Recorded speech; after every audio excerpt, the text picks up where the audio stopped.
जब जीवन में दुख का अंधियारा छाए, मन में सदा श्रद्धा की ज्योत जलाए, विश्वास मन का तुझको पार लगाए, भक्ति भावना श्रद्धा से जो शीश झुकाए, ओम साई ओम साई ओम साई ओम साई ओम साई ओम साई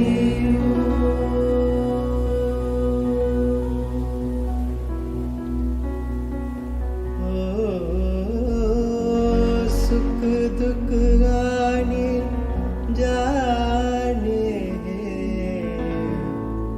धूप और साये,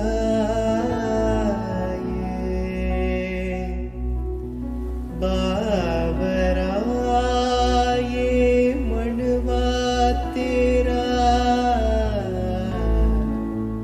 उलझ न जाए, मन में आशा के दीपक बुझने न पाए, सुबह फिर से आएगी, रात संग जाए, ओम साई ओम साई ओम साई ओम साई ओम साई ओम साई ओम।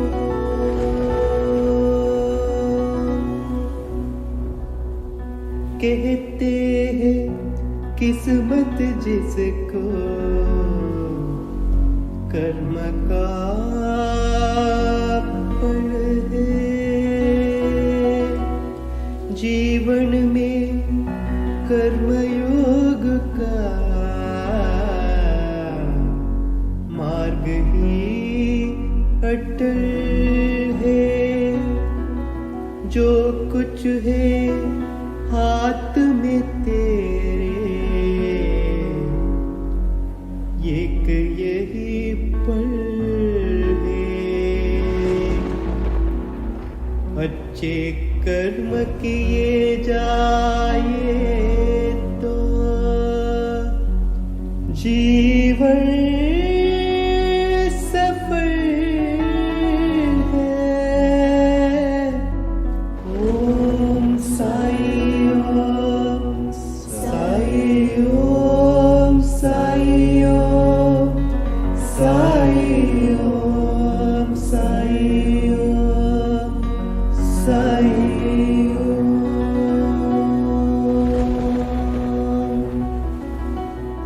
ओ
सरस्वत्यै नमः।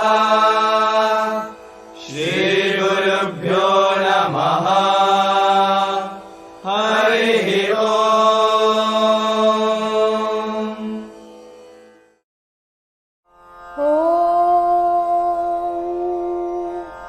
श्रद्धयाग्निः समिध्यते श्रद्धया विन्दते हविः श्रद्धां भगस्य मूर्धनि वचसा वेदयामसि प्रियग्श्रद्धे ददतः प्रियग्श्रद्धेदिदासतः प्रियं भोजेषु यज्वसु इदम् उदितं कृधि यथा देवा असुरेषु श्रद्धामुग्रेषु चक्रिरे एवं भोजेषु यज्वसु अस्माकमुदितं कृधि श्रद्धां देवा यजमानाः वायुगोपा उपासते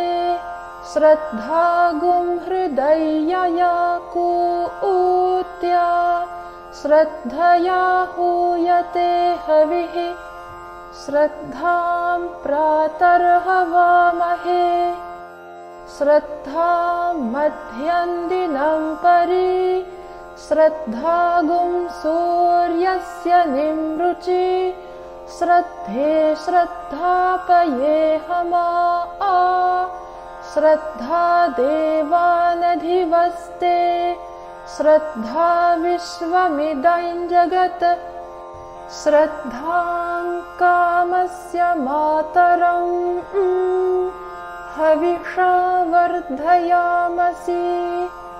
ॐ शान्ति शान्ति शान्तिः।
Jaya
Chapter 47, Baba's Reminiscences, Story of Veerbhadrapa and Janbasapa, Snake and Frog. The last chapter described Baba's reminiscences about 2 goats. This describes more such reminiscences and relates the story of Veerbhadrapa and Janbasapa. Preliminary. Blessed is the face of Sai. If we cast a glance at him, for a moment, he destroys the sorrow of many past births and confers great bliss on us.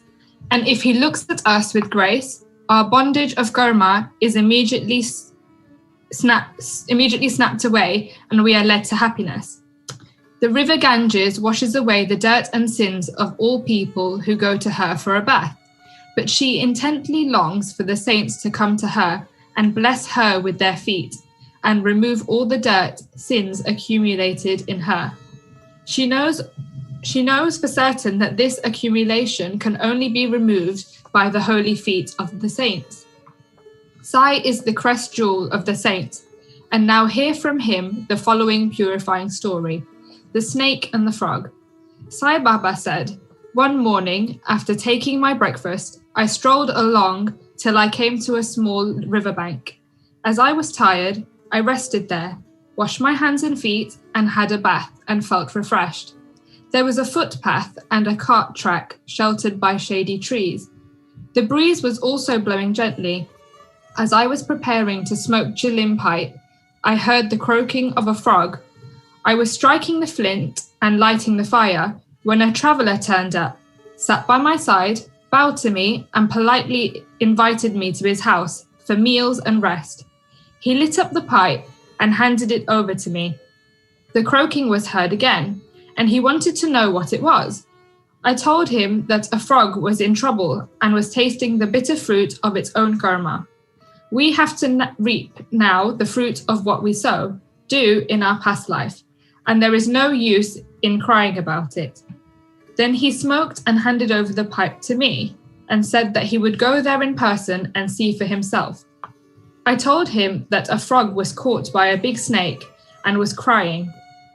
Both were very wicked in their past life and were now reaping the fruit of their actions in these bodies. He went out and found that a huge black serpent was holding a big frog in its mouth. He turned to me and said that in about 10 or 12 minutes, the frog would be eaten up by the snake. I said, "This can't be. I'm its father, protector. I'm here now. How shall I allow the snake to eat it up? Am I here for nothing? Just see how I release it." After smoking again, we walked up to the place. He was afraid and asked me not to proceed further as the snake might attack us. Not minding him, I went ahead and addressed the creatures thus. "O Veerbhadrapa, has not your enemy Basapa yet repented, though he has been born as a frog, and you too, though born as a serpent, still maintain bitter enmity against him? Fie upon you. Be ashamed. Give up your hatred now and rest in peace." Hearing these words, the snake left the frog quickly and dived into the river and disappeared. The frog also jumped away and hid itself in the bushes. The traveller was much surprised. He said that he could not understand how the snake dropped the frog and disappeared at the words uttered. Who was Veerbhadrapa and who was Basapa, and what was the cause of their enmity? I returned with him to the foot of the tree, and after sharing a few puffs of smoke with him, I explained the whole mystery to his as follows. There was an ancient holy place, sanctified by a temple of Mahadev, about 4 or 5 miles from my place. The temple was old and dilapidated. The residents of the place collected funds for its repairs. After a large amount was collected, arrangement for worship was made and plans with estimates for repairs were prepared. A rich local man was appointed the treasurer, and the whole work was entrusted to him.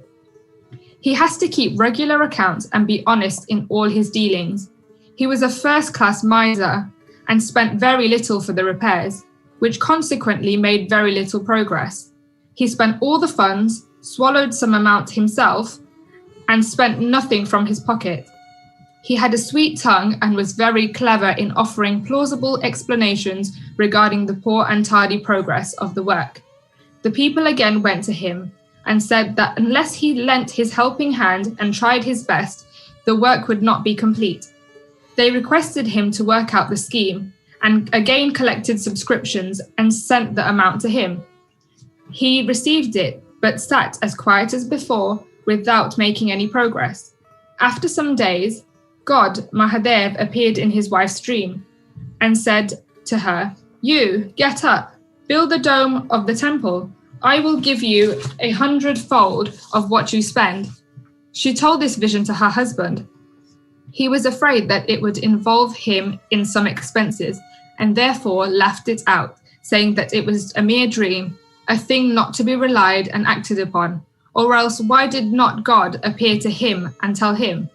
Was he far off from her? This looks like a bad dream. Having for its object the creation of ill feeling between husband and wife, she had to remain quiet. God does not like big subscriptions and donations collected against the wishes of the donors, but he likes ever-trifling amounts given with love, devotion, and appreciation.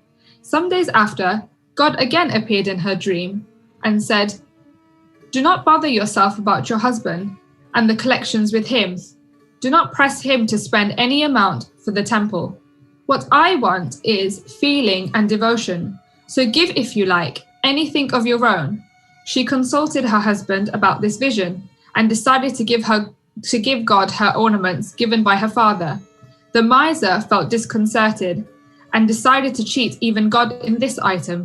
He undervalued the ornament at 1,000 rupees and bought them himself, and in lieu of the amount gave a field to God as endowment or security.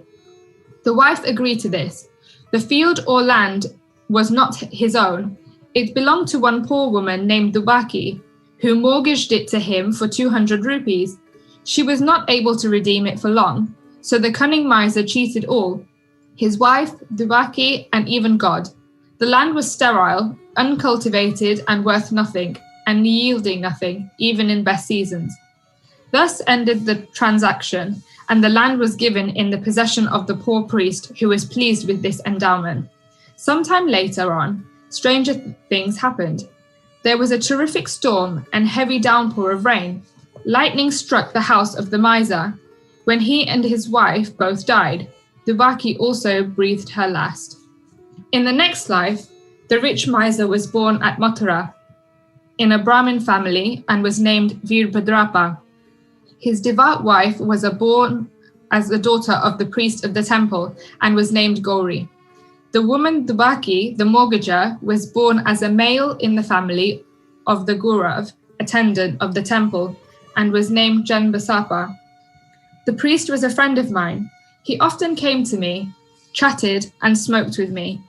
His daughter Gauri was also devoted to me. She was growing fast and her father was seeking a good husband for her. I told him not to worry about this, as the bridegroom himself would come seeking her. Then there came a poor boy named Veerbhadrapa of their caste, wandering and begging his bread to the priest's house. With my consent, Gauri was given in marriage to him. He was also at first devoted to me, as I recommended his marriage with Gauri. Even in this new life, he was money and asked me to help him to get it, as he was leading a married man's life. Strange things happened. There was a sudden rise in prices. By Gauri's good luck, there was a great demand for land, and the endowment land was sold for 1 lakh of rupees, 100 times the worth of her ornaments. Half the amount was paid in cash, and the remaining was to be paid in 25 installments of 2,000 rupees each. All agreed to this transaction, but began to quarrel over the money. They came to me for consultation. I told them that the property belonged to God and was vested in the priest, and Gauri was his sole heiress and proprietress, and no amount should be spent without her consent, and that her husband had no right whatsoever on the amount. Hearing my opinion, Veerbhadrapa was wroth with me and said that I want to establish Gauri's claim and embezzle her property. Hearing his words, I remembered God and kept quiet. Veerbhadrapa scolded his wife Gauri, and she came to me at noon and requested me not to mind the words of others and not to discard her as she was my daughter. As she thus sought my protection, I gave her a pledge that I would cross 7 seas to help her. Then that night, Gauri had a vision. Mahadev appeared in her dream and said, "Whole money is yours. Do not give anything to anybody. Spend some amount for temple purposes in consultation with Janbasapa, and if you want to use it for some other purpose, consult Baba in the masjid myself." Gauri told me the vision and I gave her the proper advice in the matter. I told her to take the principal or capital amount to herself, give half the amount of interest to Janbasapa, and that Veerbhadrapa had nothing to do in the matter. While I was thus talking, both Veerbhadrapa and Janbasapa came there quarrelling. I tried my best to appease them and told them God's vision to Gauri. Veerbhadrapa got wild and angry and threatened to kill Janbasapa, cutting him to pieces. The latter was timid. He caught my feet and sought my refuge. I pledged myself to save him from the wrath of his foe. Then after some time, Veerbhadrapa died and was born as a snake, and Janbasapa died and was born as a frog. On hearing the croaking of Janbasapa and remembering my pledge, I came here, saved him and kept my word. God runs to his devotees for help in times of danger. He saved Janbasapa the frog by sending me here. All this is God's leela or a sport. The moral. The moral of the story is that one has to reap what one sows, and there is no escape unless one suffers and squares up one's old debts and dealings with others, and that greed for money drags the greedy man to the lowest level and ultimately brings destruction on him and others. Bow to Shri Sai, peace be to all. Chapter 48, Warding Off Devotees' Calamities. Stories of number 1, Shevade, number 2, Sapatneka. At the commencement of this chapter, someone asked Hemad Pant whether Sai Baba was a guru or a Sadguru. In order to answer the question, Hemad Pant describes the sign or marks of a Sadguru as follows. Signs of Sadguru. He who teaches us Veda and Vedanta, or the 6 Shastras systems. He who controls the breath or brands his body with mudras, metallic marks of Vishnu's weapons, or gives pleasing discourses regarding Brahma. He who gives mantras, sacred syllables, to the disciples and orders them to chant the same a certain number of times, but does not assure them any result in a definite time. He who by his suspicious, wordy knowledge explains beautifully the ultimate principle, but has himself got no experience or self-realization is not a Sadguru.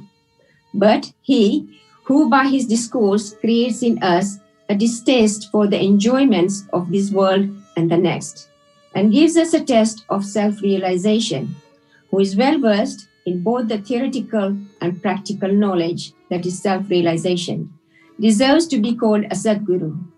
How can he, who himself devoid of self-realization, give it to the disciples? A Sadguru does not even in his dream expect any service or profit from his disciples. On the contrary, he wishes to serve them. He does not think that he is great and the disciples small. Not only he loves him as his son, but regards him as equal to himself or as Brahma. The main characteristic of Sadguru is that he is the abode of peace. He is never restless nor ruffled. He has no pride of his learning. The poor and the rich, the small and the great are the same to him. Hemad Pant thinks that on account of the store or accumulation of merits in his past births, he had the good fortune of meeting and being blessed by such Sadguru as Sai Baba. Even in full youth, he hoarded nothing except Prabhupada. He had no family, no friend, no home, nor any support. Since he was 18, his control of mind was perfect and extraordinary. He lived then fearless in a secluded place and always abided in his self. Seeing the pure attachment of his devotees, he always acted in their interest, and hence he was in a way dependent on them. What experiences he gave to his devotees while he was living in flesh are felt even today, after his Mahasamadhi, obtained now by those who attach themselves to him. What the devotees have to do is this. They have to trim their heart lamp of faith and devotion and burn in it wicks of love. And when this is done, the flame of knowledge, self-realization, will be lit up and shine brighter. Mere knowledge without love is dry. Nobody wants such knowledge. Without love, there is no contentment. So we should have unbroken, unbounded love. How can we praise love? Everything is insignificant before it. Without love, our reading, hearing, and the study are of no avail. In the wake of love, follow devotion, dispassion, peace, and liberation with all their treasures. We do not get love for anything unless we feel earnestly about it. So where there is real yearning and feeling, God manifests himself. It includes love, and it is the means of liberation. Now let us revert to the main story of this chapter. Let a man go to a true saint with a pure mind, otherwise fraudulently, and hold his feet. Ultimately, he is sure to be saved. This is illustrated by the following stories. Mr. Shevade. Mr. Sapatnekar of Akkalkot, Sholapur district, was studying for law. A co-student, Mr. Shevade, met him. Other fellow students also gathered together and compared notes of their study. It was found by the questions and answers among themselves that Mr. Shevade was the least prepared of all for the examination, and therefore all the students derided him. But he said that though he was not prepared, he was sure to pass the examination, as his Sai Baba was there to get him through it successfully.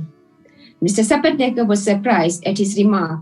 He took Mr. Shevade aside and asked him, "Who is this Sai Baba was whom he extolled so high?" He replied, "There lives in a masjid in Shirdi, Ahmednagar district, a fakir. He is a great Satpurush. There may be other saints, but this is unique. Unless there is a great store of merits on one's account, one can't see him.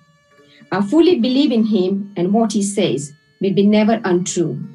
He has assured me that I will pass definitely next year, and I'm confident that I will get through the final examination also with his grace."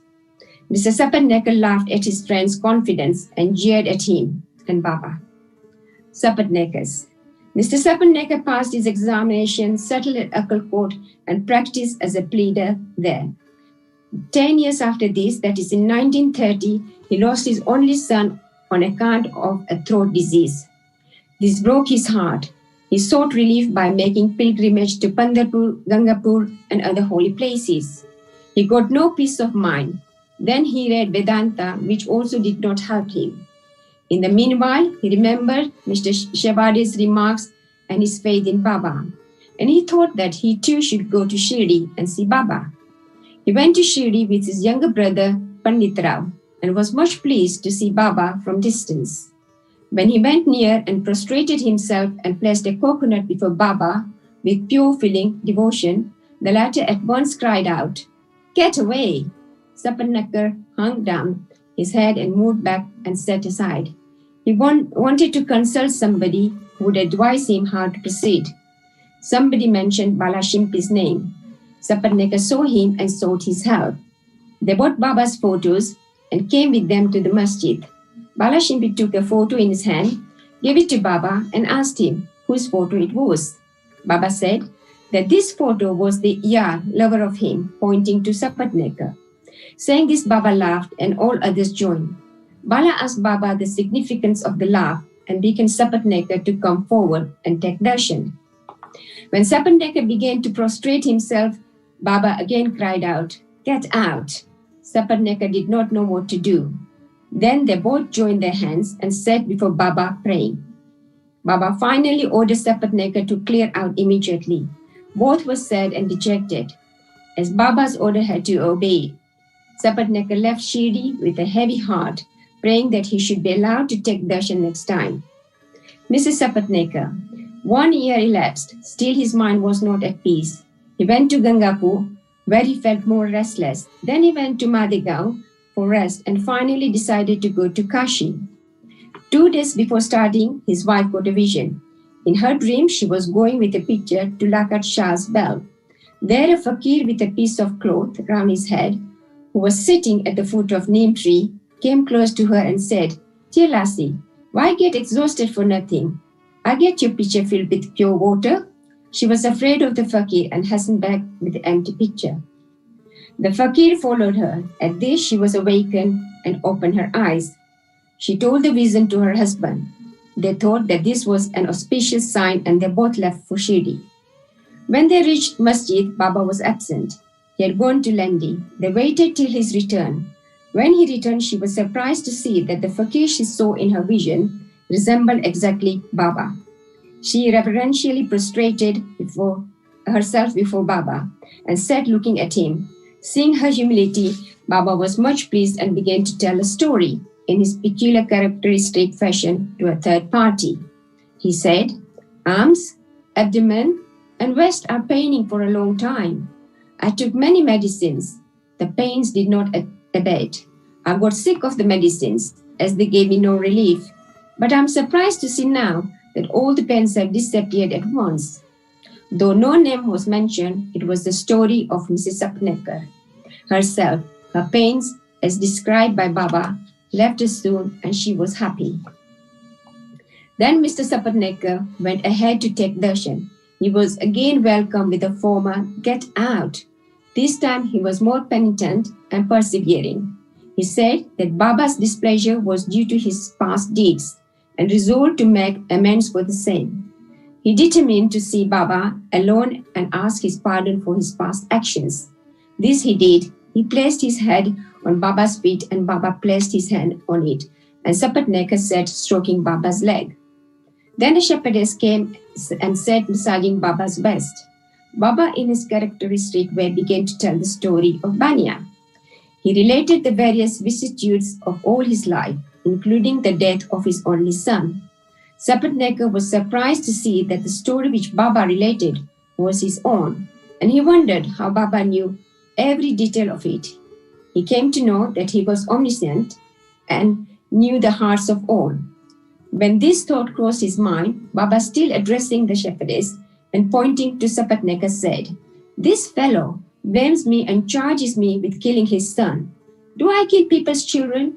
Why does this fellow come to the masjid and cry? Now I will do this. I will again bring that very child back in his wife's womb." With these words, he placed his blessing hand on his head and comforted him, saying, "These feet are old and holy. You are carefree now. Place entire faith in me, and you will soon get your object." Sapnecker was much moved with emotion. He bathed Baba's feet with his tears and then returned to his residence. Then he made preparations of worship and Nevedya and came with his wife to masjid. He offered all this to Baba. Daily accepted prasad from him. There was a crowd in the masjid and Sapnecker went there and saluted Baba again and again. On seeing heads clashing against heads, Baba said to Sapnecker, "Oh, why do you prostrate yourself now and then? One namaskar offered with love and humility is enough." Then Sapnecker witnessed that night the Chavdi procession described before. In that procession, Baba looked like a veritable Pandurang Vittal. At parting next day, Sapnecker thought that he should first pay 1 rupee as dakshina. If Baba asked again, instead of saying no, he should pay 1 more, reserving with him some sufficient amounts as expenses for the journey.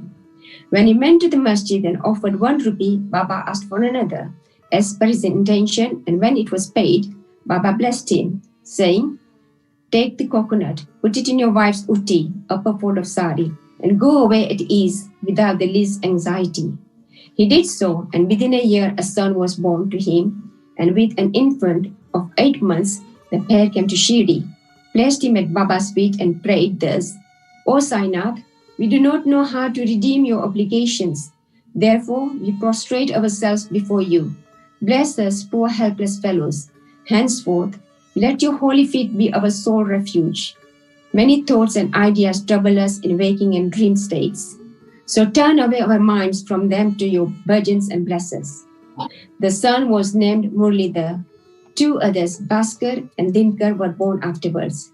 The Satnekar pair thus realized that Baba's words were never untrue and unfulfilled, but turned out literally true. Bow to Sri Sai, peace be to all. Chapter 49, Stories of Hari Kanoba, Somadeva Swami, Nana Sahib Chandrodkar. Preliminary, the Vedas and the Puranas cannot sufficiently praise Brahma or Sadguru. Then how can we, who are ignorant, describe our Sadguru Sri Sai Baba? We think that it's better for us to keep quiet in this matter. In reality, the observance of the vow of silence is the best way of praising the Sadguru. But the good qualities of Sai Baba make us forget our vow of silence and inspire us to open our mouth. Good dishes taste flat if there be no company of friends and relatives to partake of the dishes with us. But when they join us, the dishes acquire additional flavor.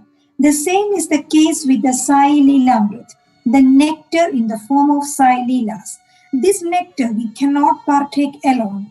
Friends and the brothers have to join us. The more, the better. It is Sai Baba himself that inspires these stories and gets them written as he desires. Our duty is to surrender completely to him and meditate on him. Practicing penance is better than pilgrimage, vow, sacrifice, and charity. Worshipping Hari, Lord, is better than penance, and meditation on the Sadguru is the best of all. We have, therefore, to chant Sai's name by mouth, think over his sayings in our mind, meditate on his form, feel real love for him in our heart, and do all our actions for his sake. There is no better means than this for snapping the bondage of samsara. If we can do our duty on our part, as stated above, Sai is bound to help and liberate us. Now we revert to the stories of this chapter. Hari Kanoba. A gentleman of Mumbai named Hari Kanoba heard from his friends and relatives many leelas of Baba. He did not believe in them as he was doubting Thomas. He wanted to test Baba himself. So he came to Shirdi with some Bombay friends. He wore a lace-bordered turban on his head and a new pair of sandals on his feet. Seeing Baba from a distance, he thought of going to him and prostrating himself before him.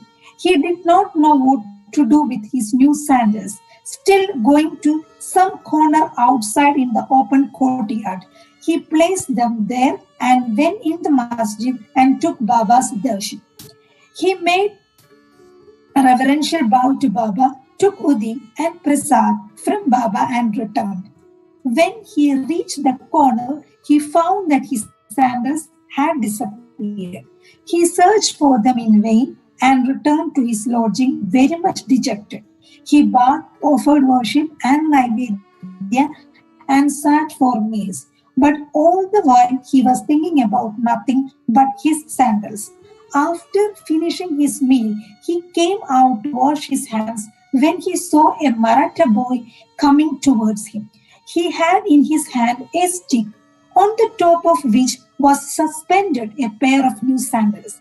He said to the men who came out to wash their hands that Baba sent him with his stick in the hand and asked him to go on the streets crying, "Ka beta." Jarika Pet had told him that anybody claims these sandals, first assure yourself that his name is Hari and he is the son of Ka, that is Kanoba, and that he wears a lace-bordered turban and then give them to him. Hearing this, Hari Kanoba was pleasantly surprised. He went ahead to the boy and claimed the sandals as his own. He said to the boy that his name was Hari and that he was the son of Kanoba, and showed him his lace-bordered turban. The boy was satisfied and returned the sandals to him.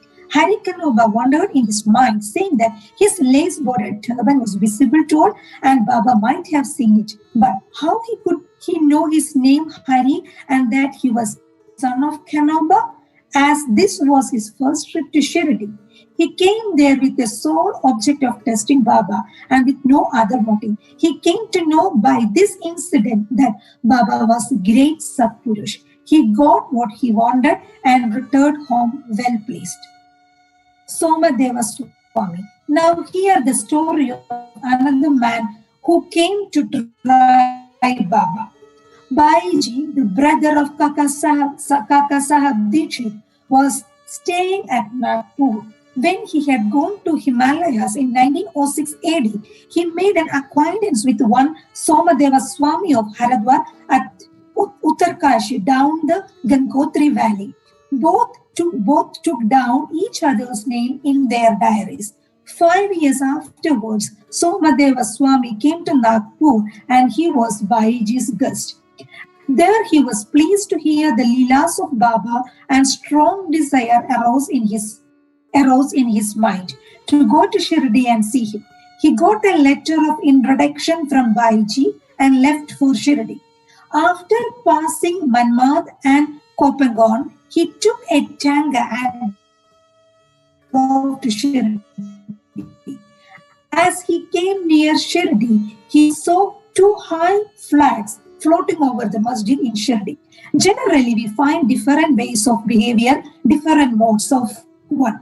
In Gawal division of UP, living and 251 living and different outward paraphernalia with the different saints. But these outward signs should never be our standard to judge the worth of saints. But with Somadeva Swami, it was different. As soon as he saw the flags of flying, he thought, should a saint take a liking for the flags? Does this donate sainthood? It implies the saints hankering after fame. Thinking thus, he wished to cancel his Shirdi trip and said to his fellow travelers that he would go back. They said to him, "Why did you come so long? If your mind gets restless by the sight of flags, how much more agitated would you be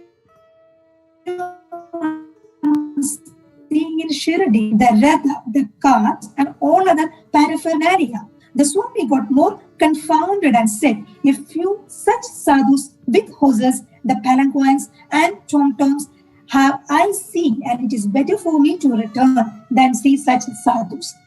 Saying this, he started to return. The fellow travelers pressed him not to do so, but to proceed. They asked him to stop his crooked way of thinking and told him that Sadhu, that is Baba, did not care a bit for the flags and other paraphernalia, nor the faith.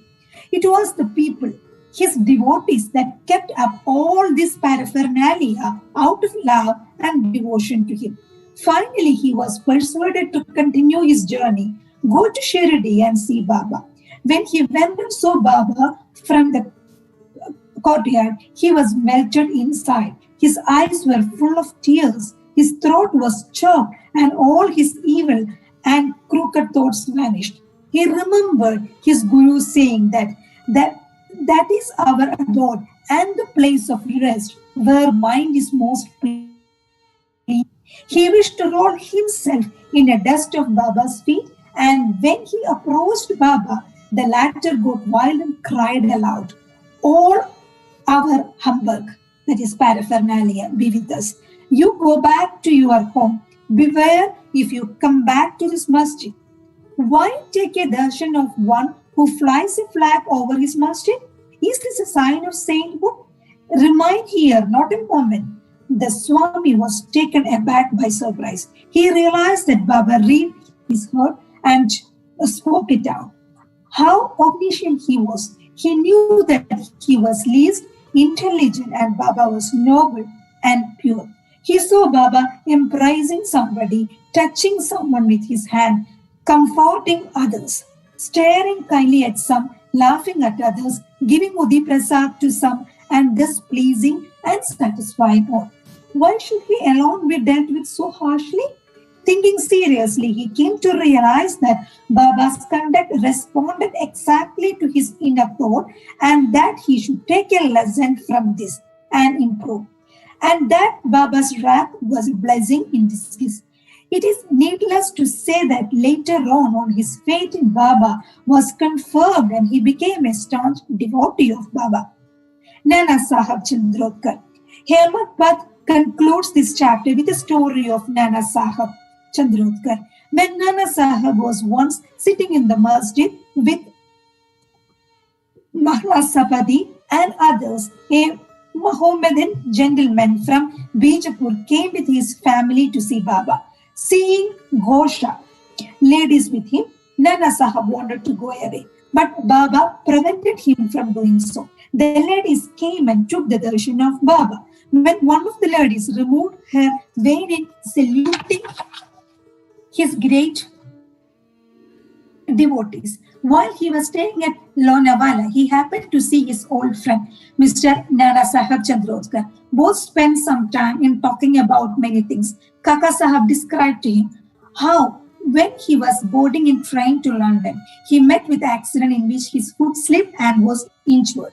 Hundreds of remedies gave him no relief. Nana Sahib then told him that if he wished to get rid of the pain and lameness of his leg, he should go to this Sadguru Sai Baba. He also gave him all particulars of Sai Baba and mentioned to him Sai Baba's dictum. I drove to me my man far from far off, or even across the 7 seas, like a sparrow with a string fastened to his head.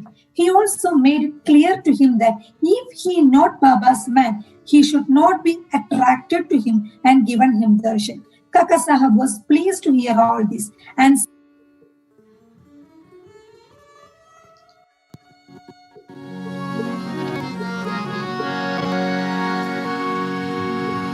the ladies came and took darshan of Baba.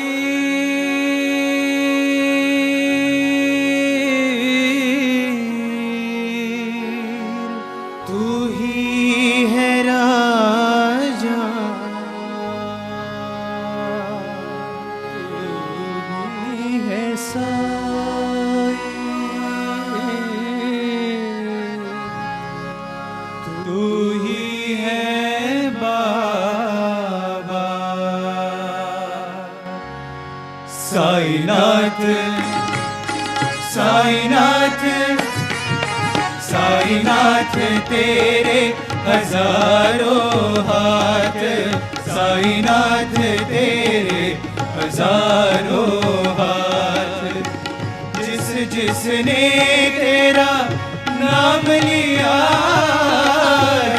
जिसने तेरा नाम लिया, तू हो लिया उसके साथ। साईनाथ साईनाथ साईनाथ तेरे हजारों हाथ, साईनाथ तेरे हजारों हाथ।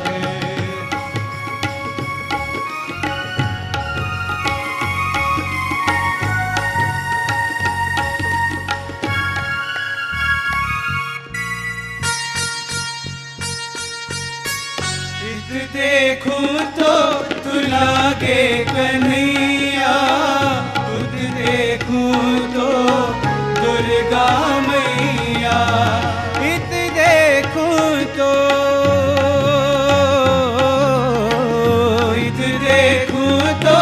तू लागे कन्हैया, खुद देखूं तो दुर्गा मैया। नानक की मुस्कान है मुख पर, शान मोहम्मद भी है मुख पर, शान मोहम्मद भी है मुख पर। साईनाथ साईनाथ साईनाथ तेरे हजारों हाथ, साईनाथ तेरे हजारों हाथ।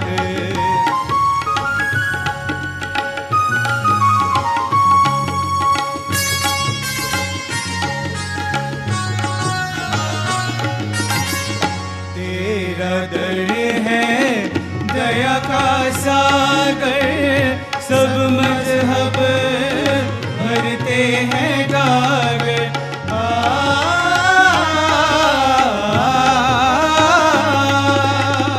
तेरा दर है दया का सागर, सब मजहब भरते हैं गागर। पावन पारस तेरी आग, तेरा पत्थर कण कण राग, तेरा पत्थर कण कण राग। साईनाथ साईनाथ साईनाथ तेरे हजारों हाथ, साईनाथ तेरे हजारों हाथ।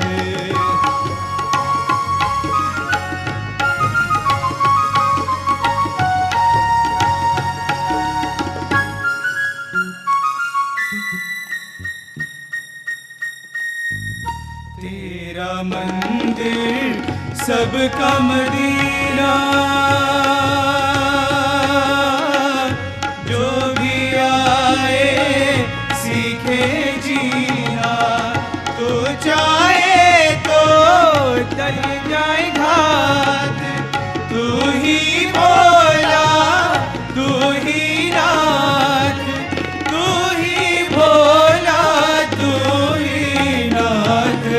साईनाथ साईनाथ साईनाथ तेरे हजारों हाथ, साईनाथ तेरे हजारों हाथ। जिस जिसने तेरा नाम लिया, जिस जिसने तेरा नाम लिया, तू हो लिया उसके साथ। साईनाथ साईनाथ साईनाथ तेरे हजारों हाथ, साईनाथ तेरे हजारों हाथ।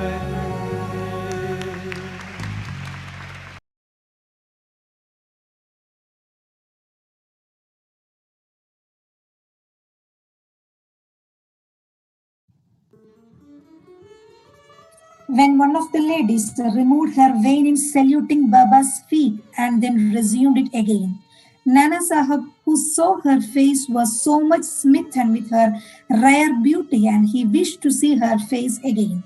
Knowing Nana's restlessness of mind, Baba spoke to him after the lady had left the place as follows. Why are you getting agitated in vain? Let the saints do their allotted work or duty. We should not meddle with their work. God has created this beautiful world and it is our duty to appreciate its beauty. The mind will get steady and calm and slowly and gradually. When the front door was opened, why go by the back door? When the heart is pure, there is no difficulty whatsoever. Why should one be afraid of anyone if there be no evil thoughts in us?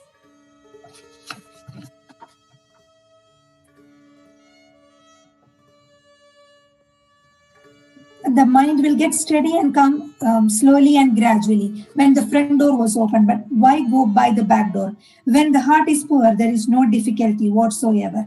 Why should one be afraid of anyone if there be no evil thought in us? The eyes may do their work. Why should you feel shy and tottering? Shama was there and he could not follow the meaning of what Baba said. So he asked Nana about this on their way home. Nana told him about his restlessness at the sight of beautiful lady, how Baba knew it and advised him about it. Nana explained Baba's meaning as follows. Our mind is fickle by nature. It should not be allowed to get wild. The senses may get restless. The body, however, should be held in check and not allowed to be impatient. Senses run after objects, but we should not follow them and crave for their objects. By slow and gradual practice, restlessness can be conquered.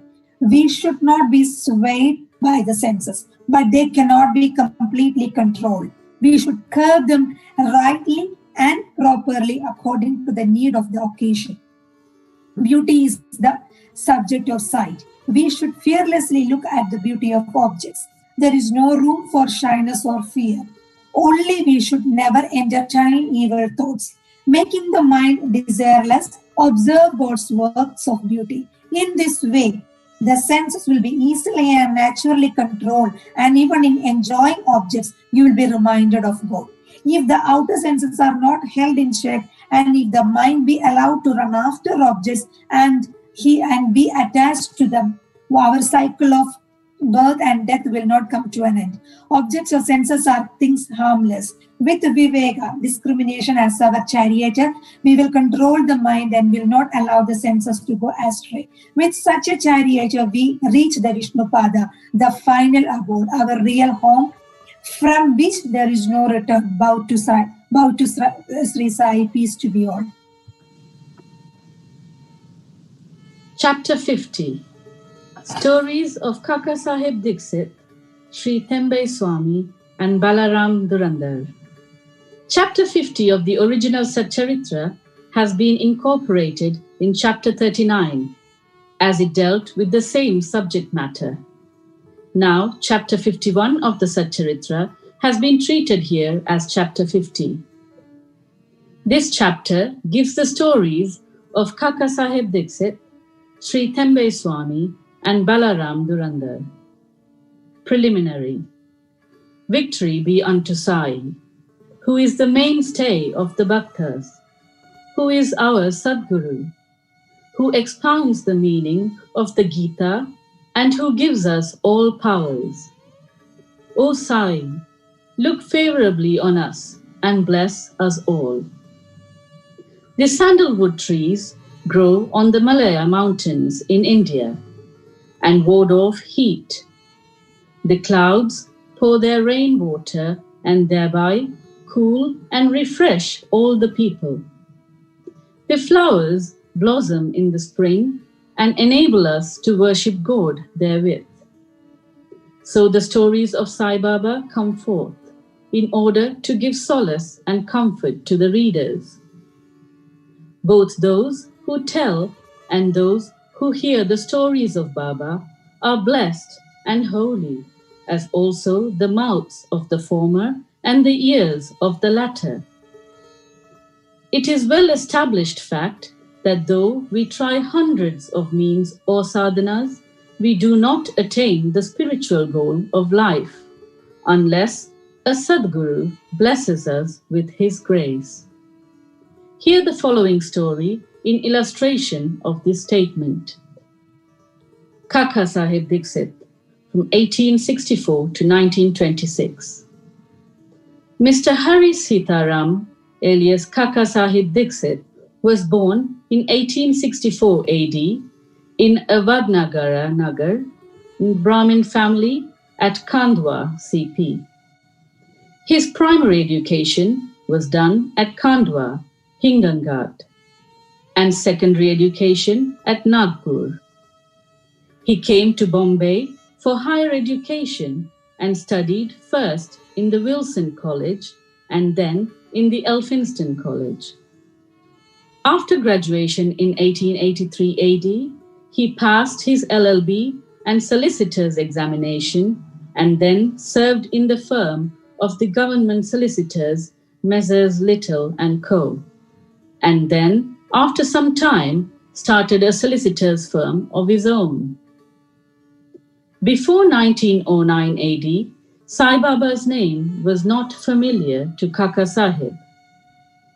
But after that, he soon becomes his great devotee. While he was staying at Lonavala, he happened to see his old friend, Mr. Nana Sahib Chandorkar. Both spent some time in talking about many things. Kaka Sahib described to him how when he was boarding a train in London, he met with an accident in which his foot slipped and was injured. Hundreds of remedies gave him no relief. Nana Sahib then told him that if he wished to get rid of the pain and lameness of his leg, he should go to his Sadguru, Sai Baba.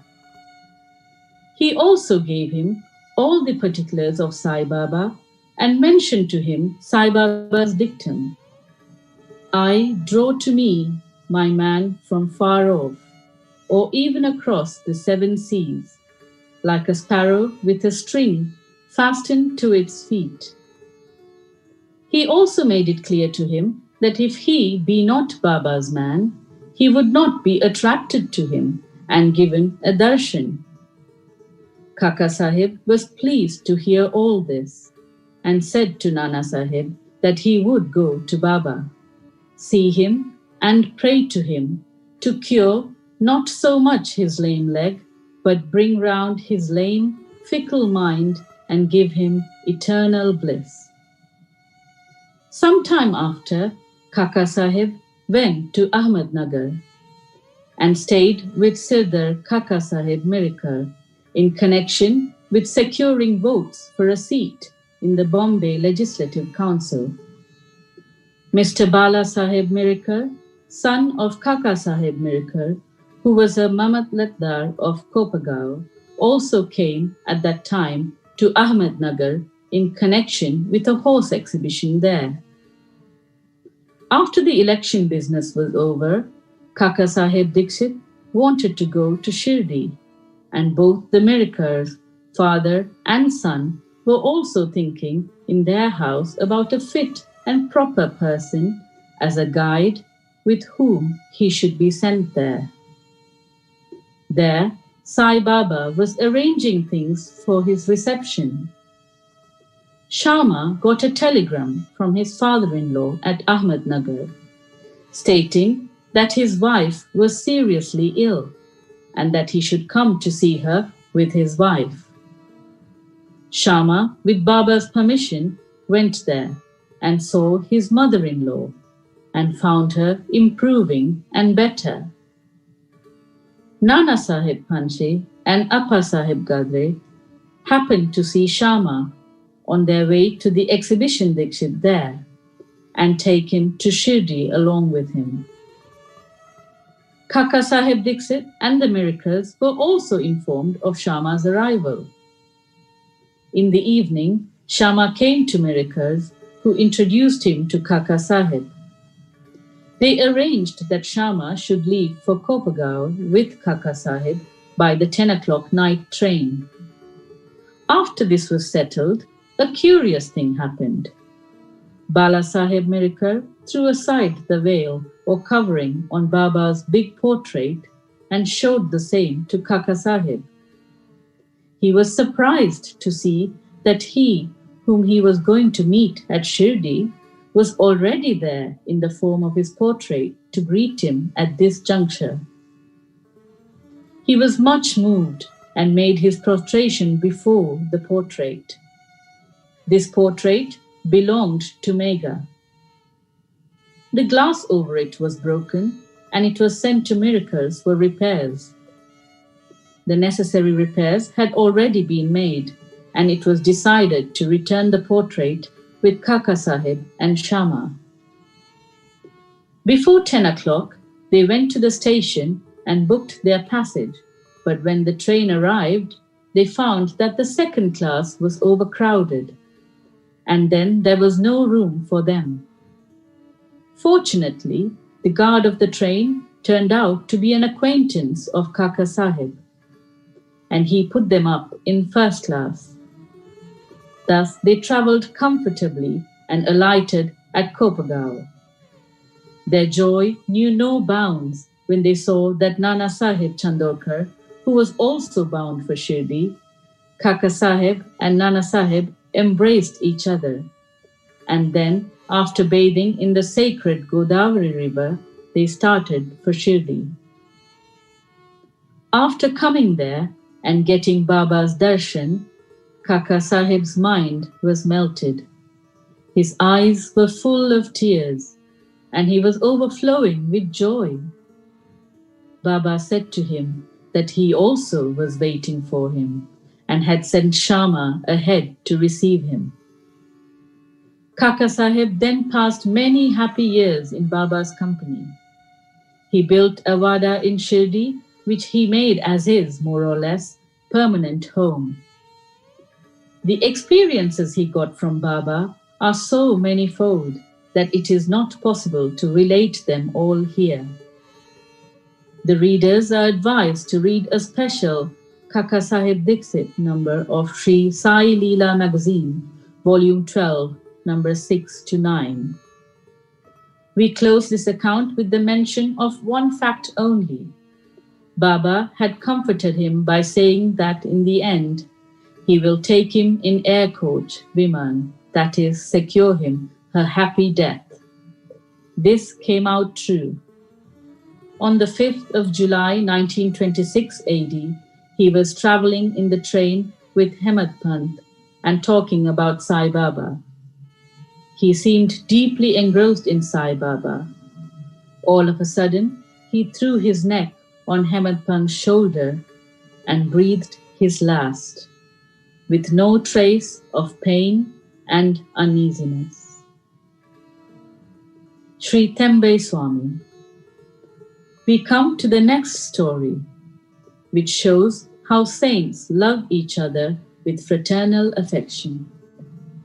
Once, Sri Vasudevanand Saraswati, known as Sri Tembe Swami, encamped at Raja Mahendri, Andhra country, on the banks of Godavari.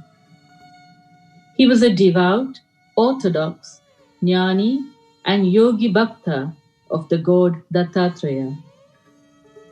One, Mr. Pundalik Rao, pleader of Nanded, Nizam state, went to see him with some friends. While they were talking with him, the names of Shirdi and Sai Baba were casually mentioned. Hearing Baba's name, the Swami bowed with his hands and taking a coconut, gave it to Pundalik Rao and said to him, "Offer this to my brother Sai, with my pranam, and request him not to forget me, but ever love me." He also added that the Swamis do not generally bow to others, but in this case, an exception had to be made. Mr. Pundalik Rao consented to take the fruit and his message to Baba. The Swami was right in calling Baba a brother, for as he maintained an Agnihotra, a sacred fire, day and night in his orthodox fashion, Baba too kept his Agnihotra, that is Duni, ever burning in the masjid. After 1 month, Pundalik Rao and others left for Shirdi with the coconut and reached Manmad, and as they felt thirsty, they went to a rivulet for drinking water. As water should not be drunk on an empty stomach, they took out some refreshments, that is chivda, flattened rice mixed with spice. The chivda tasted pungent, and in order to soften it, someone suggested and broke the coconut and mixed its scrapings with it. Thus, they made the chivda more tasty and palatable. Unfortunately, the fruit broken turned out to be the same that was entrusted to Pundalik Rao. As they neared Shirdi, Pundalik Rao remembered the trust, that is, the coconut, and was very sorry to learn that it was broken and utilized. Fearing and trembling, he came to Shirdi and saw Baba. Baba had already received a wireless message regarding the coconut from the Tembe Swami, and himself asked Pundalik Rao first to give the things sent by his brother. He held fast Baba's feet, confessed his guilt and negligence, repented and asked for Baba's pardon.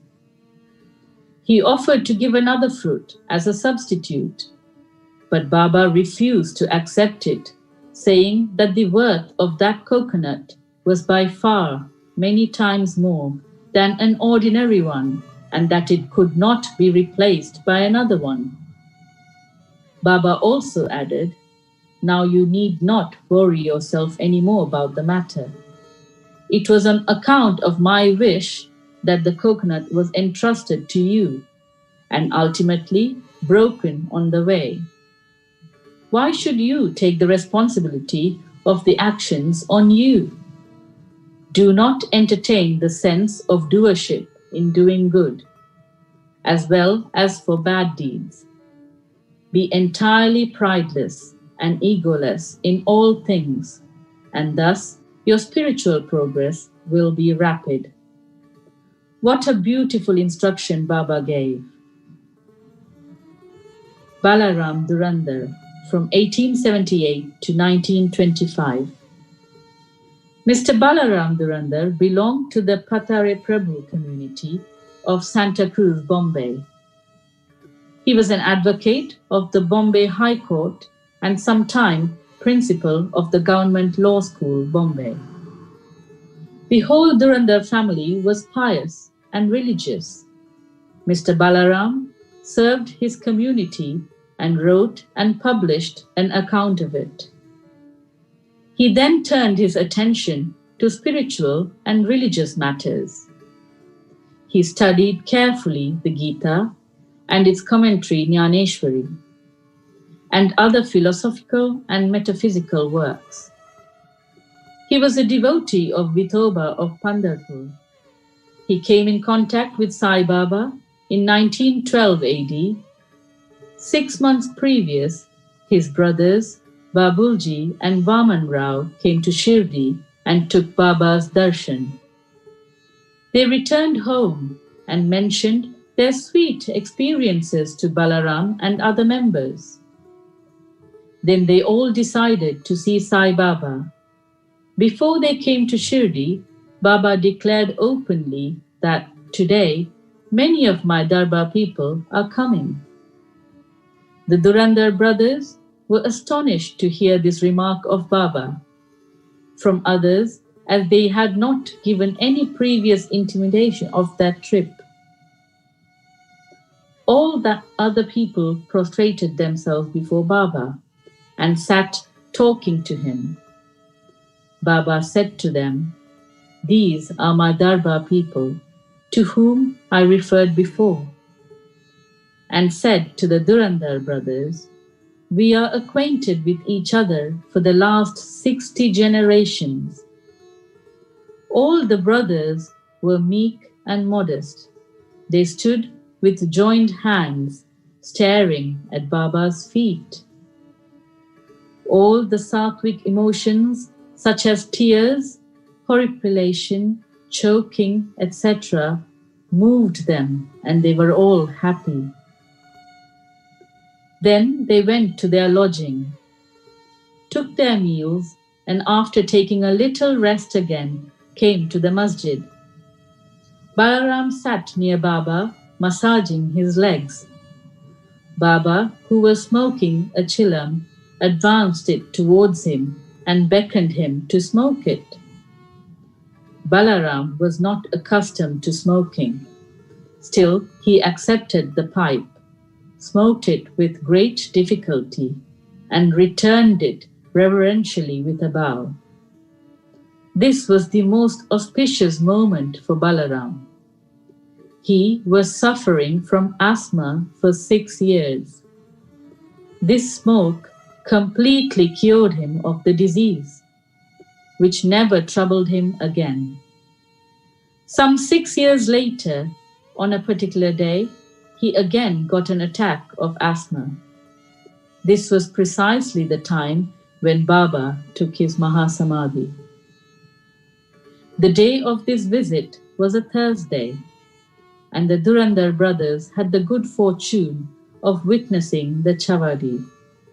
Balaram saw the lustre of Pandurang on Baba's face, and next morning at the Kakad Arti time, the same phenomenon, the same lustre of his beloved deity, Pandurang, was visible again on Baba's face. Mr. Balaram Durandar wrote in Marathi, "The life of the Maharashtra saint Tukaram but did not survive to see its publication. It was published later on by his brothers in 1928. In a short note on Balaram's life, given in the beginning of the book, the above account of Balaram's visit has been fully corroborated therein. Page 6 of the book. Bow to Shri Sai. Peace be to all. Epilogue. We have done with chapter 51, and now we come to the last chapter, number 52, in the original. In this, Hamad Khan gave his concluding remarks and promised to give an index, giving the contents of all the chapters in verse as is given in Marathi sacred books. But unfortunately, that index was not found in Hamad Khan's papers. It was therefore composed and supplied by an able and worthy devotee of Sai Baba, Mr. B.V. Dev, retired Mamlatdar of Thana. As we give in English books an index in the beginning and contents of each chapter at its top, we need not consider the last index chapter here. So we consider this chapter as an epilogue. Unfortunately, Hamad Pant did not survive to revise the manuscript of this chapter and made it ready for the press. When it was sent to press, Mr. Dev found it to be incomplete and unintelligible in certain places, but it had to be published as it was found. The chief topics detailed therein are briefly given below. Greatness of Sadguru Sai. We prostrate ourselves before and take refuge in this Sai Samar, who beset all animate and inanimate things in the universe from opposed to God Brahma, hearts, houses, mansions, and even sky, who pervades all creatures equally without any differentiation, to whom all devotees are alike, and who not know honor or dishonor, like or dislike. If we remember him and surrender to him, he fulfills all our desires and makes us attain the goal of life. This ocean of mundane existence is very hard to cross. Waves of infatuations beat high there against the bank of bad thoughts and break down trees of fortitude. The breeze of egoism blows forcibly and makes the ocean rough and agitated. Crocodiles in the form of anger and hatred move there fearlessly. Eddies in a form of idea, I and mine, and other doubts were therein incessantly in innumerable fishes in the form of greed, censure, hate, jealousy, pleasure. Though this ocean is so fierce and terrible, Sadguru Sai is his august destroyer, and the devotees of Sai have not the least to fear of it. Our Sadguru is the boat which will safely take us across this ocean. Prayer. Now we fall flat before Sai Baba, holding his feet, make the following prayer for the public. Let not our mind wander and desire anything except thee. Let this work, Satcharitra, be every house. Let it be studied daily. Ward off the tragedies of those who study it regularly. Falashruti, reward of study. Now a few words about the reward you get from a study of this work. After bathing in sacred Godavari, after taking the darshan of the Samadhi in the Samadhi Mandir in Shirdi, you should read or hear the Satcharitra. If you do so, these all your threefold affiliation will vanish. Casually thinking about the stories of Sai, you will get unconsciously interested in spiritual life. And if you then go on through the work with love, all your sins will be destroyed. If you wish to get rid of the cycle of birth and death, read Sai stories and remember him always. and get yourself attached or devoted to his feet. If you dive into sea of science stories and then give them out to others, you will get an ever new flavor of them and save the hearers from perishing. If you go on meditating on science form, it will in course of time disappear and lead you into self-realization. It is very hard to know or realize the nature of Sai or Brahma, but if you approach through Sukun Brahma, science form, your progress will be easy. If the devotee completely surrenders himself to him, he will lose his individuality and be merged in him and be one with him as the river in the sea. If you thus become merged with him in any of these states like waking, dream and sleep, you get rid of the bond of samsara. If anybody after bathing reads these with love and faith, completes it within a week, his misfortune will disappear. Or if he hears or reads it daily and regularly, all his dangers will be warded off. By its study, a man wishes for wealth will get it, and a pure trader will get success in his life. He will get the reward according to his faith and devotion. Without this, there will be no experience of any kind. If you read this respectfully, Sai will be pleased and removing your ignorance and poverty. He will give you knowledge, wealth, and prosperity. With concentrated mind, if you read a chapter daily, it will give you unbounded happiness.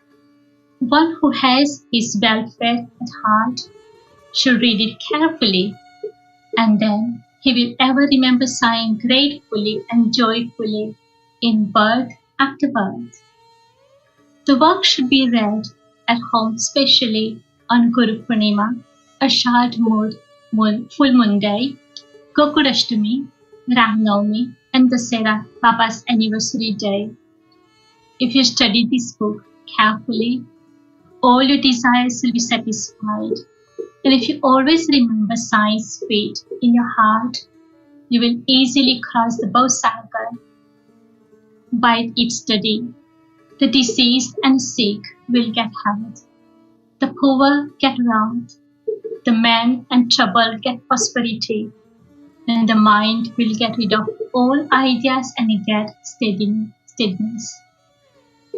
Dear good and devoted readers and listeners, we also make our vow to you all and make your special request. Never forget him whose stories we have read day by day or month by month. The more fervently you read or listen to the stories, the more encouragement Sai gives us to serve you and be of use to you. Both the author and the readers must cooperate in this book, this work, help each other and be happy. Prasad Yachana. We close with a prayer to the Almighty for the following prasad of favor. May the readers and devotees get complete and wholehearted devotion to see Sai feet. May his form be ever fixed in their eyes, and may they see Sai, the Lord in all beings. Amen. Bow to Sri Sai, peace to be all.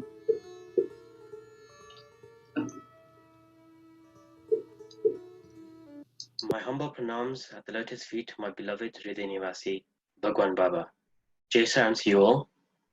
On behalf of the regional team, I am honored to bring this wonderful Parayan 7-day reading to a close. How blessed are we to have been given this opportunity by Bhagwan to journey together to Shirdi over the last 7 days. There are innumerable teachings and morals to take away from each of the 50 chapters and we couldn't do justice in highlighting them all. But I'm sure there has been something that has resonated personally with each and every one of you. Many hundreds of people have taken part in the reading, over 300 families at times. People have been engrossed from all over the world.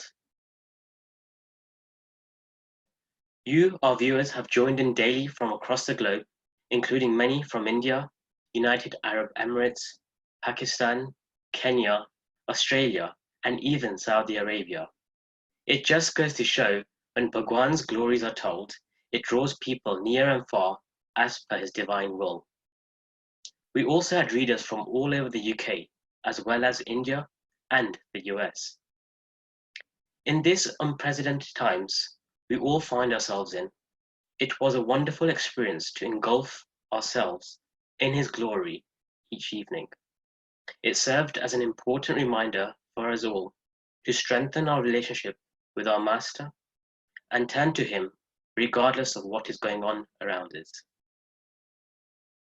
Just as Baba cured the cholera outbreak, it is with that Shraddha, faith, and saburi, patience in him, that we must put into practice at this very moment in our lives and surrender to him.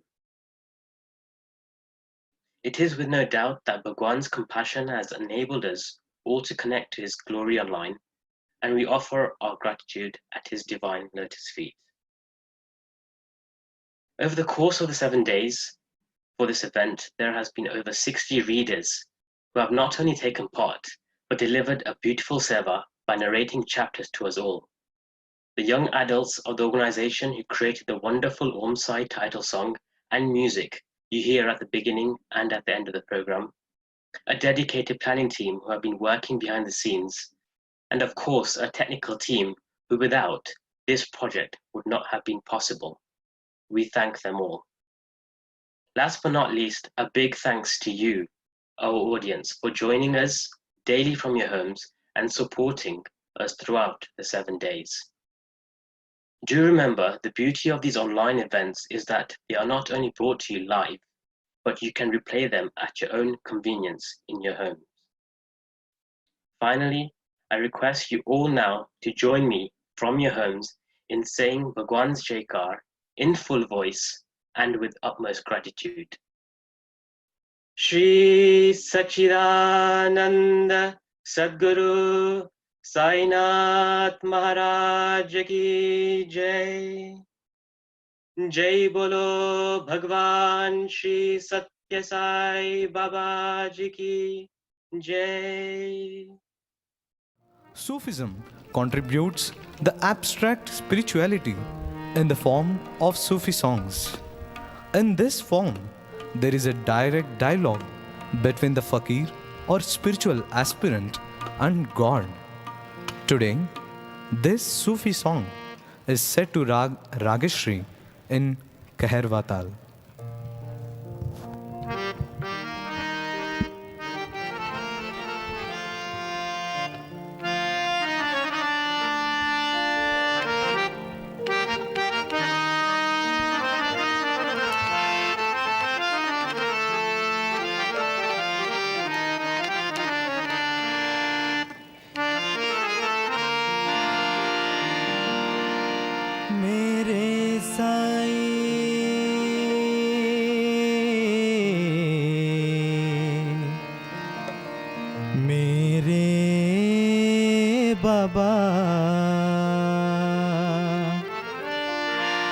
मेरे साईं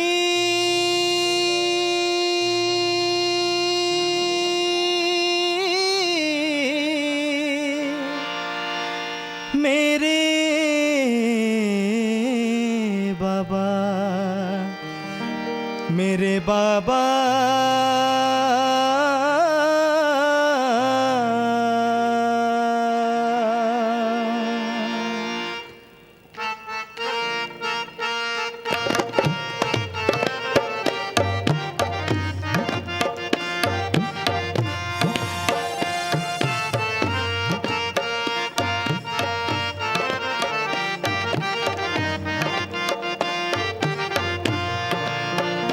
मेरे हाल दा मरहम तू साया वे मेरे हाल दा मरहम तू मेरे हाल दा मरहम तू साया वे मेरे हाल दा मरहम तू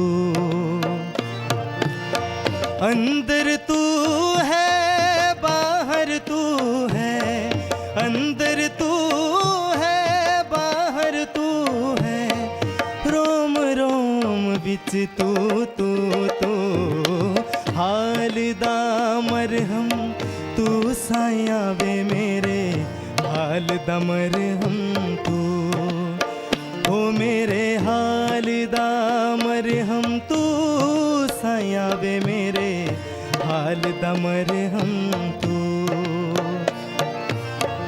अंदर तू है बाहर तू है अंदर तू है बाहर तू है रोम रोम बिच तू तू तू हाल दा मरहम तू साया वे मेरे हाल दा मरहम तू हो हाल दा मरहम तू साया वे मेरे हाल दा मरहम तू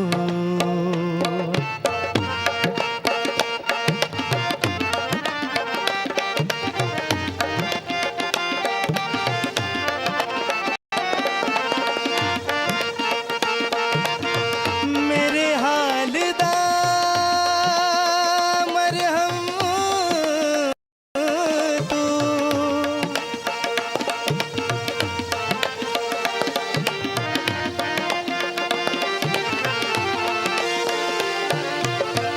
तू है ताना तू है बाना सब कुछ मेरा तू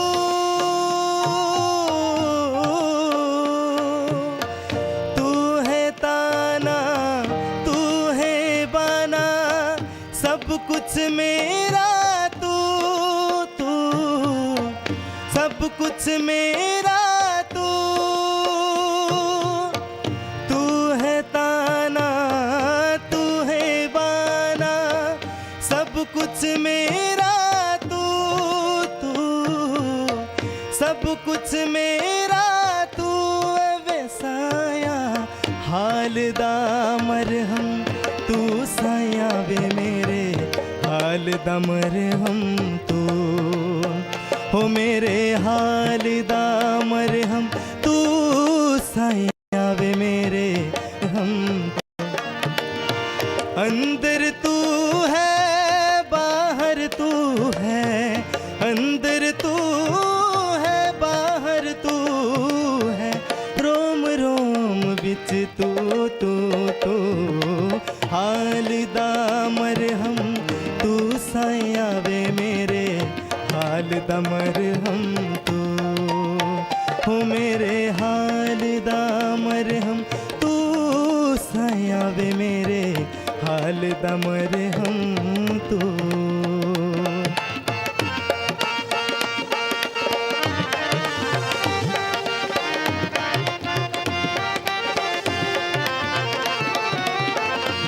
मेरे हाल दा मरहम तू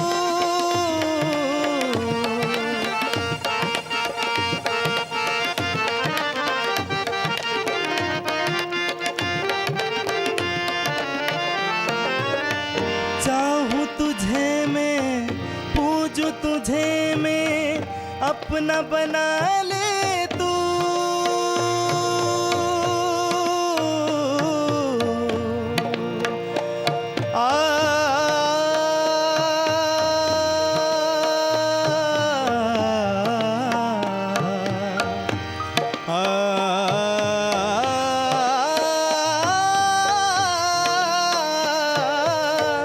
चाहूं तुझे मैं पूजूं तुझे मैं अपना बना ले तू तू अपना बना ले तू चाहूं तुझे मैं पूजूं तुझे मैं अपना बना ले तू तू अपना बना ले तू, कोई कुछ अर्ज भी ना कर तुझसे, कोई कुछ अर्ज भी ना कर तुझसे, झोलियां भर देता तू, झोलियां भर देता तू, तू हाल दामर हम, तू साया बे मेरे हाल दमर हम तू, हो मेरे हाल दामर हम, तू साया बे मेरे हाल दमर हम तू। अंदर तू है बाहर तू है, अंदर तू है बाहर तू है, रोम रोम बिच तू तू तू हाल दामर हम, तू साया बे मेरे हाल दमर हम तू, हो मेरे हाल दामर हम, तू साया बे मेरे हाल दमर हम तू, मेरे हाल दामर हम, तू साया बे मेरे साई,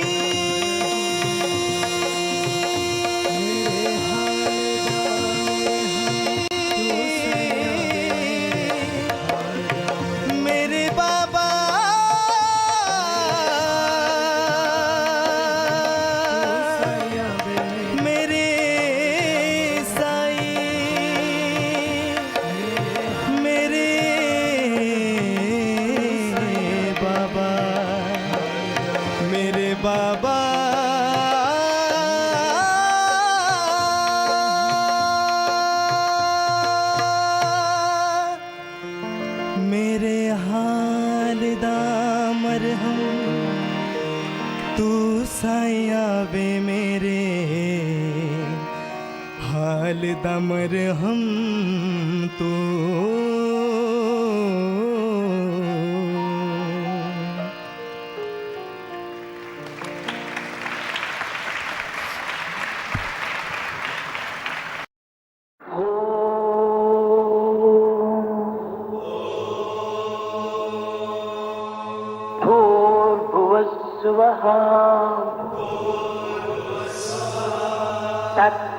तत्सवितुर्वरेण्यं भर्गो देवस्य धीमहि धियो यो नः प्रचोदयात्।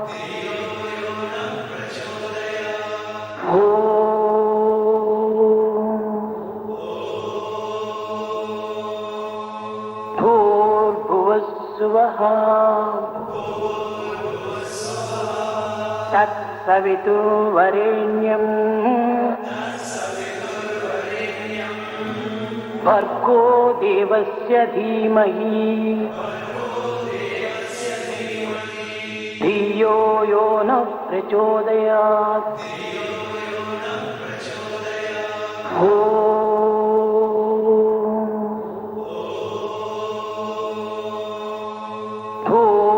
भूर्भुवस्सुवः तत्सवितुर्वरेण्यं भर्गो देवस्य धीमहि धियो यो नः प्रचोदयात्।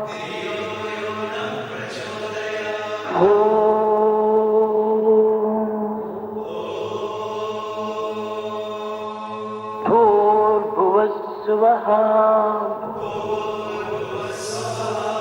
तत्सवितुर्वरेण्यं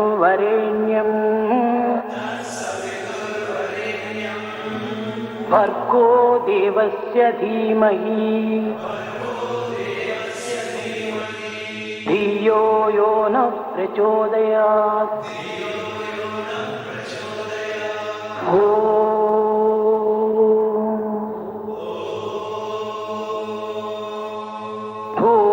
भूर्भुवस्सुवः तत्सवितुर्वरेण्यं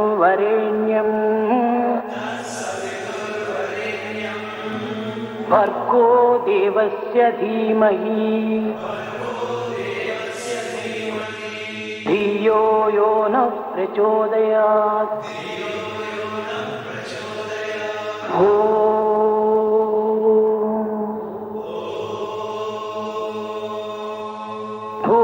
भूर्भुवस्सुवः तत्सवितुर्वरेण्यम् भर्गो देवस्य धीमहि धियो यो नः प्रचोदयात्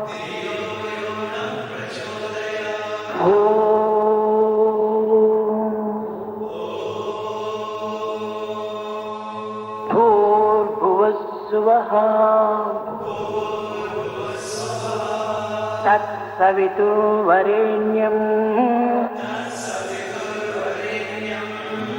भर्गो देवस्य धीमहि धियो यो नः प्रचोदयात्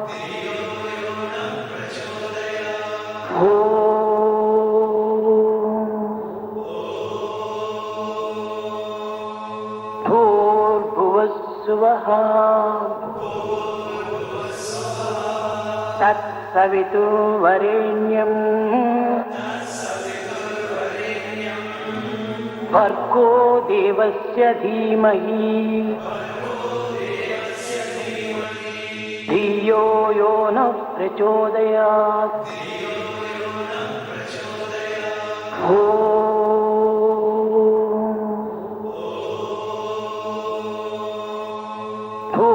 भूर्भुवस्सुवः तत्सवितुर्वरेण्यम् भर्गो देवस्य धीमहि धियो यो नः प्रचोदयात्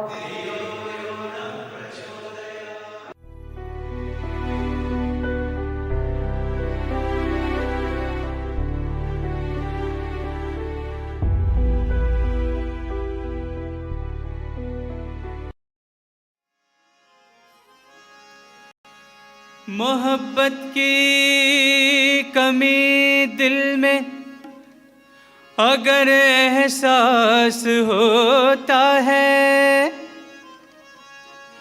जरा झांको तो पाओगे कि साई पास होता है। ओ करिश्मा ये उसी का है कि दुनिया खूबसूरत लगती है, वरना आदमी को आदमी क्या रास होता है।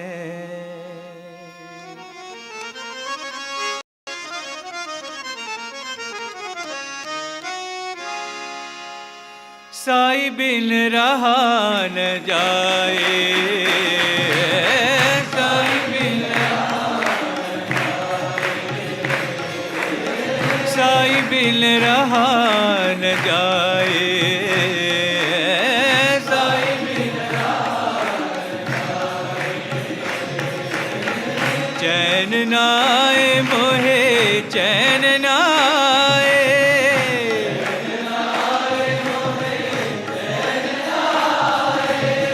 चैन नाए मोहे चैन नाए,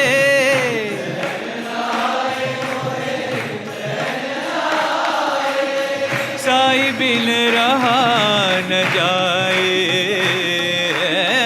साई बिन रहा न जाए। जब से देखा तुझको साई मेरे,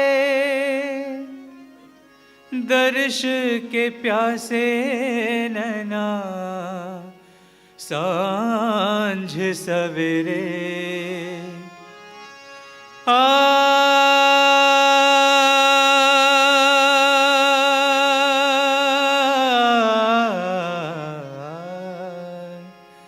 जब से है देखा तुझको साई मेरे, दर्श के प्यासे नैना सांझ सवेरे, मिट मर जाए तुझ पे हमसे न रूठे तू, जिंदगी सौंप दे हम चरणों में तेरे यूं, जिंदगी सौंप दे हम चरणों में तेरे यूं, जिंदगी सौंप दे हम चरणों में तेरे यूं।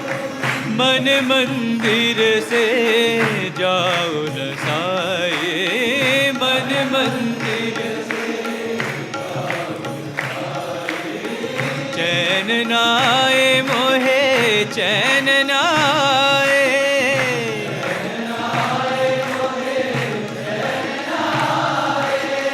साई बिन रहा न जाए,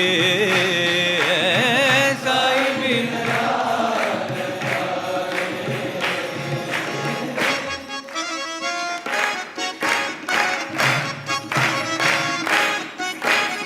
तू मेरा दिल मेरी धड़कन, तू ही है मंजिल मेरी,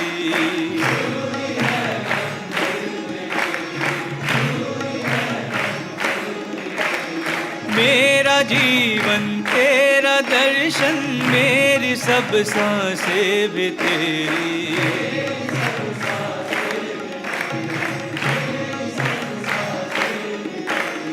तुझ पे कुर्बान हो ये जीवन, तुझ पे कुर्बान हो ये जीवन, अब तमन्ना है ये मेरी, अब तमन्ना है ये मेरी, बस तमन्ना है ये मेरी, तुझ पे कुर्बान हो ये जीवन, अब तमन्ना है ये मेरी।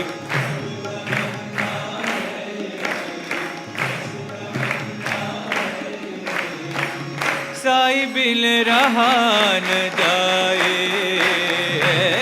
साई बिन चैन नाए मोहे चैन नाए,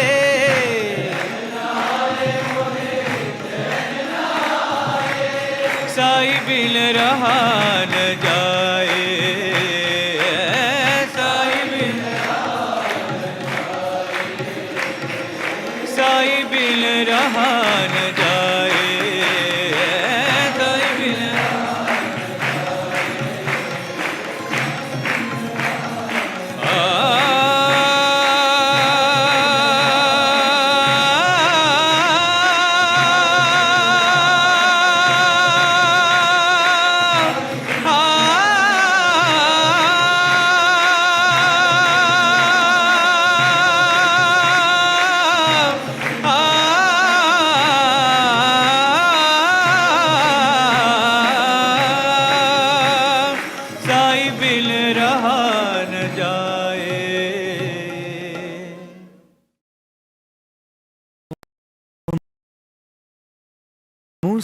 a particular music form, and that is Qawwali. This particular Qawwali is composed in Rag Darbari Kannada in 3 tals, namely Dadra 6 beats, Deepchandi 7 beats, and Kaharwa 8 beats.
रे नि धा धा सा ग सा धा मा ग प नि धा धा मा रे नि रे मा नि धा पा मेरे मौला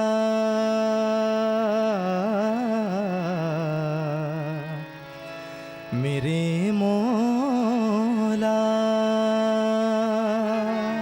मेरे आका मेरे बाबा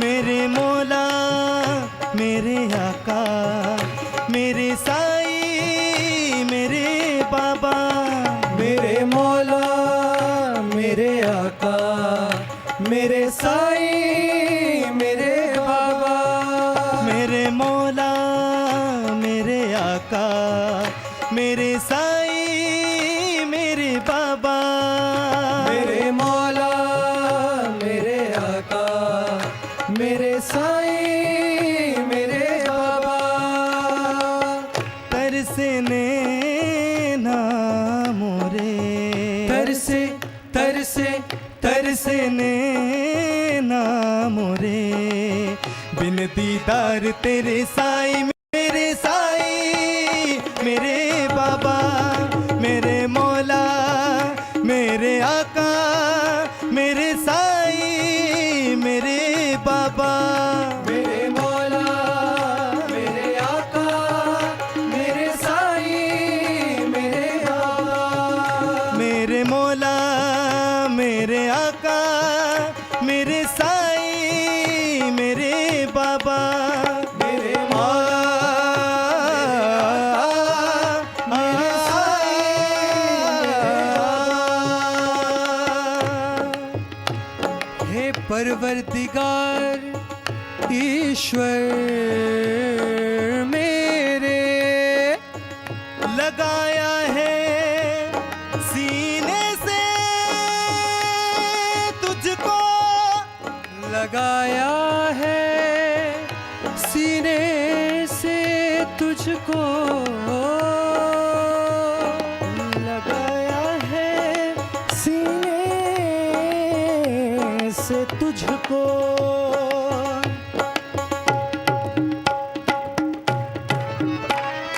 हम हैं आशिक तेरे साईं से आशिकी पे नाज है हम है आशिक तेरे साईं से आशिकी पे नाज है हम हैं आशिक तेरे साईं से आशिकी पे नाज है हम है आशिक तेरे साईं से आशिकी पे नाज है दीवानगी पे नाज है दीवानगी पे नाज है इस आशिकी पे नाज है आशिकी पे नाज है हम हैं आशिक तेरे साईं से आशिकी पे नाज है हम है आशिक तेरे साईं से आशिकी पे नाज है मेरे मौला मेरे आका मेरे साईं मेरे बाबा मेरे मौला मेरे आका मेरे साईं मेरे बाबा मेरे मौला मेरे आका मेरे साईं मेरे बाबा मेरे मौला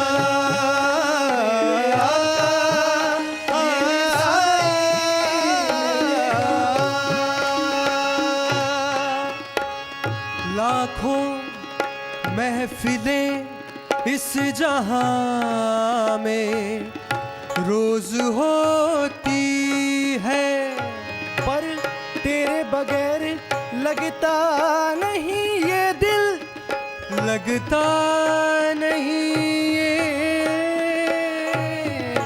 दिल लगता नहीं ये दिल तेरी इस महफिल से बढ़कर कोई महफिल है नहीं तेरी इस महफिल से बढ़कर कोई महफिल है नहीं तेरी इस महफिल से बढ़कर कोई महफिल है नहीं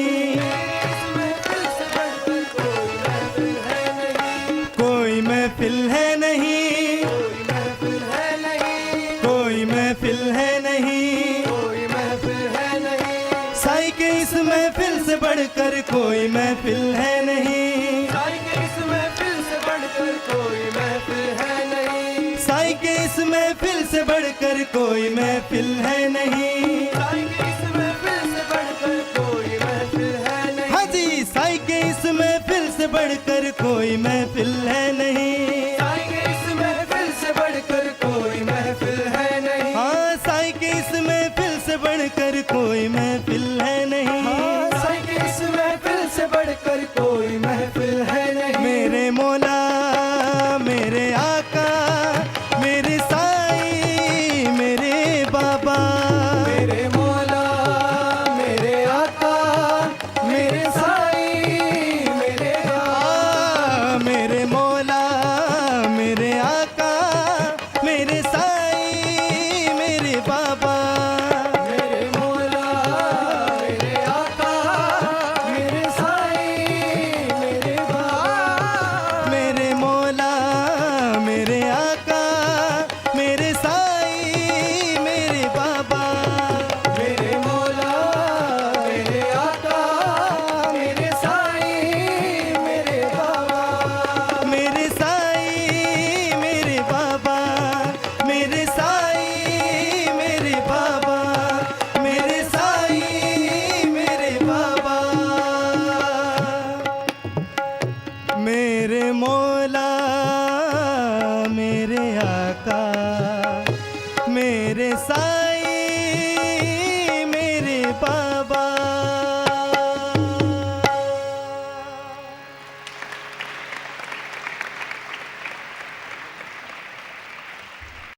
श्री सच्चिदानंद सद्गुरु साईनाथ महाराज की जय।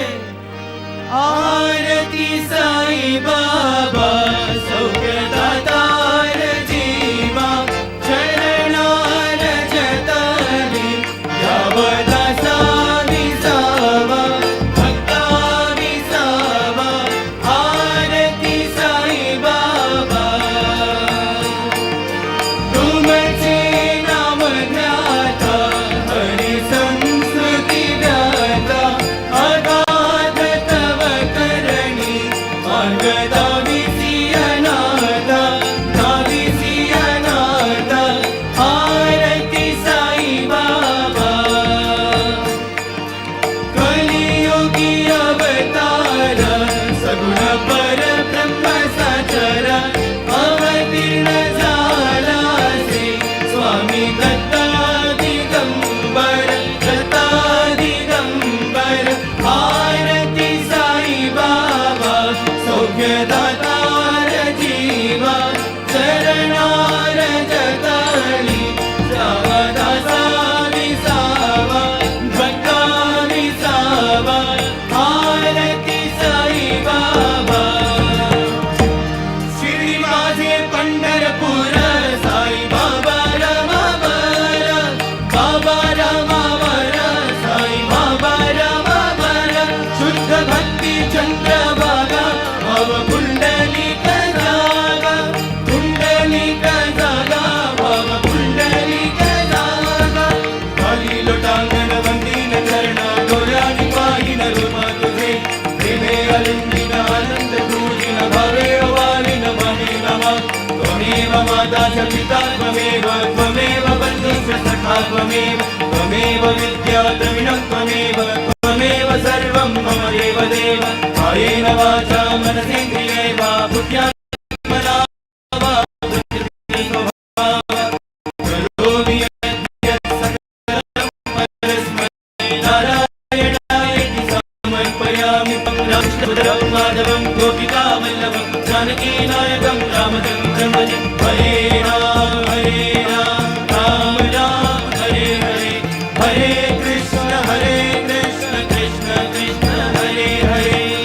श्री गुरुदेव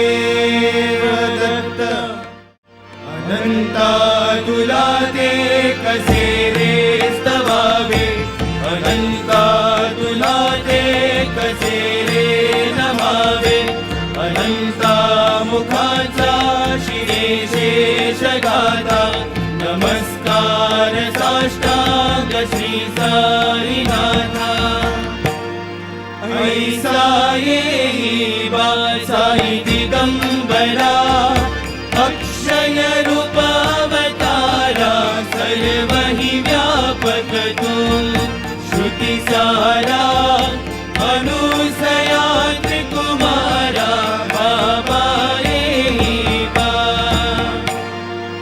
सदा सत्स्वरूपं चिदानन्दकण्डं जगत्सम्भवस्थान संहार हेतुं स्वभक्तेच्छया मानुषं दर्शयन्तं नमामीश्वरं सद्गुरुं साईनाथम् गुरुसो मम प्रियाम्बिकामजबरी पिता हि रुसो मम प्रियाङ्गना प्रियसुता मजाहि रुसो भगिनी बन्धुहि श्वशुर सासुबाई रुसो ददत्त गुरु साई मामजबरी तदीहि रुसो गुणाची घृणा नसो न च स्पृहा कशाची असो सदैव हृदयी वसो मनसि ध्यानि साई वसो मनी प्रणयवो रसो निखिल दृश्य बाबानिसो नदत्त गुरु साई मामुपनिया चनेला रुसो हरि ओम यज्ञेन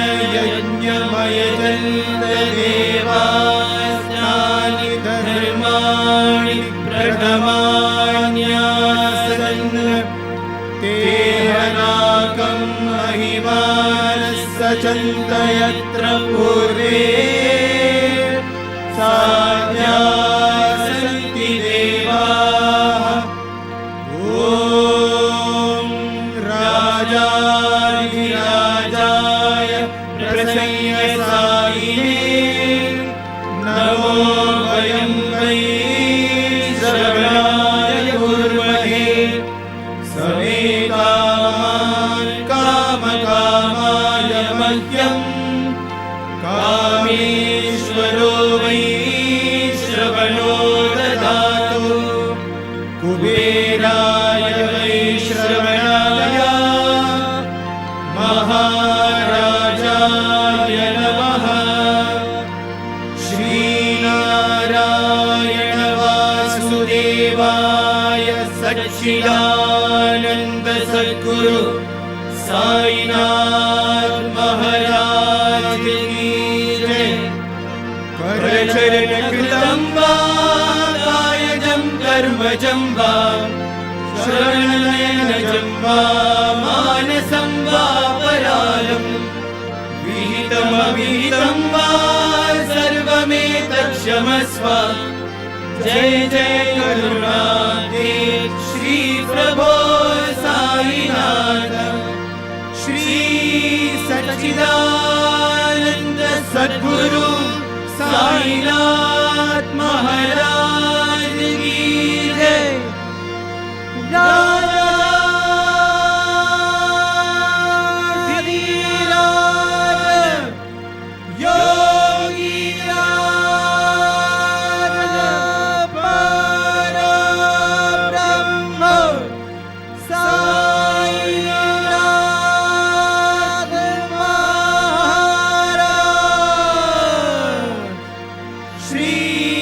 सच्चिदानंद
जय बोलो भगवान श्री सत्य साई बाबा जी की